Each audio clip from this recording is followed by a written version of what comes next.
Good morning everyone, this is Abdul Chare from Galaxy Commercial Limited ACC, Ivory Coast.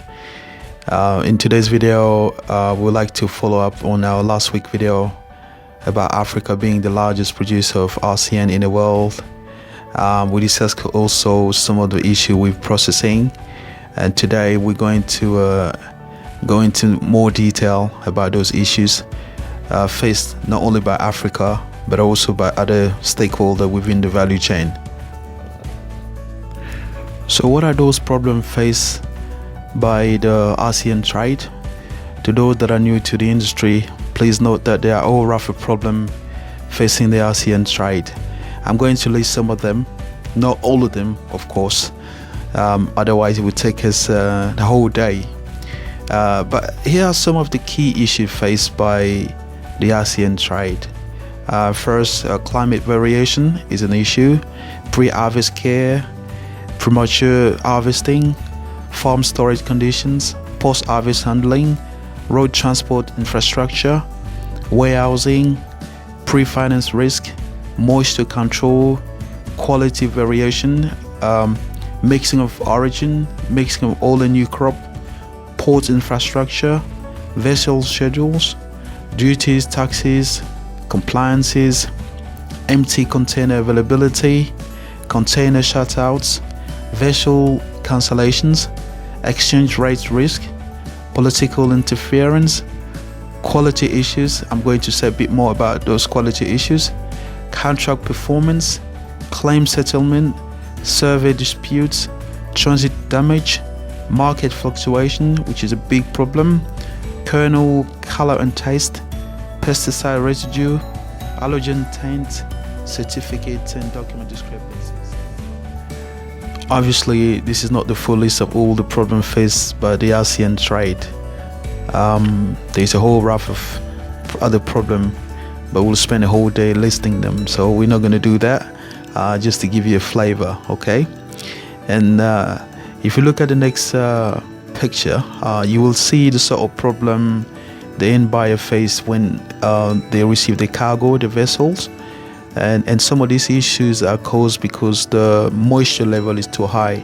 On average it's about 10%, and once it's above 10% you get this kind of problem once you open your container.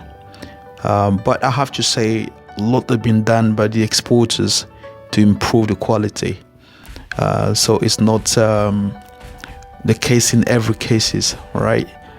Now let's look at Africa specifically with regard to quality issue.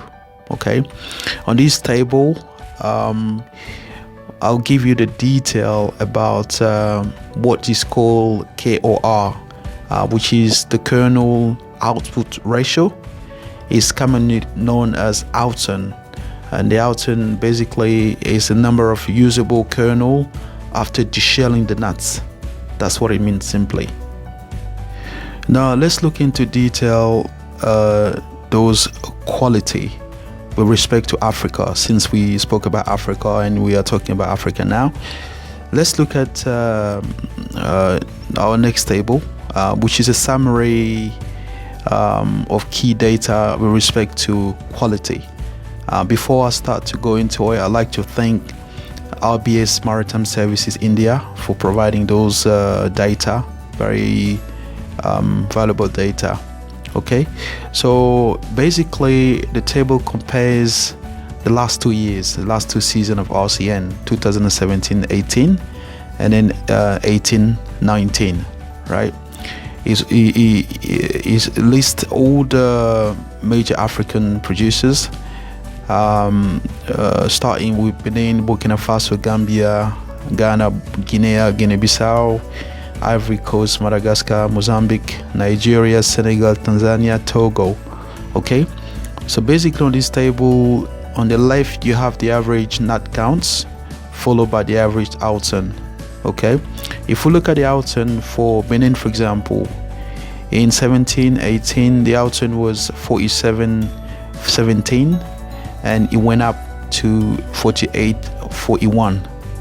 Okay, if you look at Guinea-Bissau, the Outturn was 53.16, and it went up to 54.58, which is quite impressive.